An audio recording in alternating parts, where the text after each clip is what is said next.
the summer, but this is our first real reunion. Lacrosse training camp starts tomorrow, and the fall semester starts a week after that. The Babe Cave is officially back in business. "Hey, wait," I say, twisting my head so I'm not speaking into Jane's shoulder. My glasses have been knocked out of place, but I can't extract my hand to fix them. "Where's Iz?" Our fourth roommate normally would have joined the pile by now. "They're picking up dinner," Jane answers. "You guys didn't eat yet? It's almost 8. Paulina lifts her head off me. "Oh, we had dinner. This is second dinner. We thought you'd be hungry after your flight. Iz is getting pizza." My mom made a giant early dinner before I left, but my mouth still waters at the thought of pizza. "From Davy Jones?" I ask. I can't really see Jane's face, but I feel her nodding. "Of course." "Fuck yeah! I've been craving Davy Jones pizza all summer. You guys are the best. You know that?" "Oh, we know." I start strategizing about how we're going to get out of this group hug without landing in the yard when Paulina lets out a wail. "No! My basil!" She tries to pull away to grieve over what must be a freshly dead herb, but we're all so tangled up that Jane and I get tugged along with her. I stumble off the edge of the stoop, fighting to keep my balance. Jane thuds into my back, which sends me careening forward like a domino to thump against Paulina.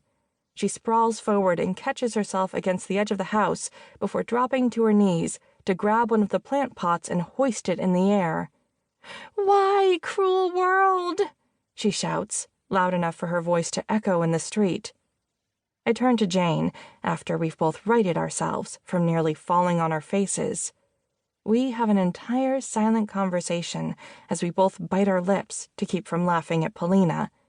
We're all close in the Babe Cave, but Jane and I have had our own secret best friend language since pretty much the moment we met. After making the wordless decision to leave Paulina to her mourning, since she's probably going to be out here for at least half an hour poking around at her plants, I pat her on the shoulder and announce that I'm going to put my stuff in my room. "You all right?" Jane asks, as we kick off our shoes in the narrow entranceway. Everything about the house is narrow. "You must be right tired." Her words are tinged with a slight Nova Scotian accent that makes her sound like an old fisherman's wife trapped in the body of a 20-year-old university student. Paulina, Iz, and I are all from Ontario, and we'd call Jane our local flavor. Her accent comes out even stronger when she's angry, and she has a way of putting her hands on her hips and tapping her foot like anyone who pisses her off as a misbehaving husband coming home late from the pub. At the moment, it's just a subtle lilt. She insists on taking the tote bag I have perched on top of my suitcase so I can start hauling my stuff up the creaky stairs. I can smell something sugary drifting up from the ground floor, even when I reach the top of the staircase. "What's the candle flavor of the day?" I ask Jane as she trudges up behind me. Her obsession with scented candles is legendary. She uses the converted office downstairs as a bedroom, and she's always got some weird smell filling up the house. I actually like the one she's using today. "Caramel apple. Isn't it heavenly?" She takes a deep breath and raises her eyes to the ceiling as her mouth goes slack with bliss. Okay. Don't have a candlegasm." I roll my suitcase down the creaky floorboards of the hall. There isn't much in this house that doesn't creak. The door to my room is open, and so are my curtains. Dusk has almost turned to night now, but the annoying streetlight that filters through the leaves of a tree in our backyard casts everything in a greenish-yellow glow.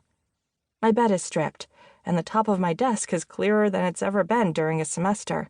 But other than that, the room looks like I could have woken up here instead of halfway across the country. Lacrosse gear is tucked on shelves and hooks as functional decor. A big UNS flag covers one of my closet doors, and there's a pride flag tacked to the other. A framed photo of my first lacrosse team back in my hometown hangs over my desk, and the wall behind my headboard is covered by a huge art print of chickadees sitting on a branch. The drawing matches the sleeve tattoo on my left upper arm. There's a stained glass chickadee hanging in the window, too, lit up from behind by the street lamp. I click the overhead light on and wheel my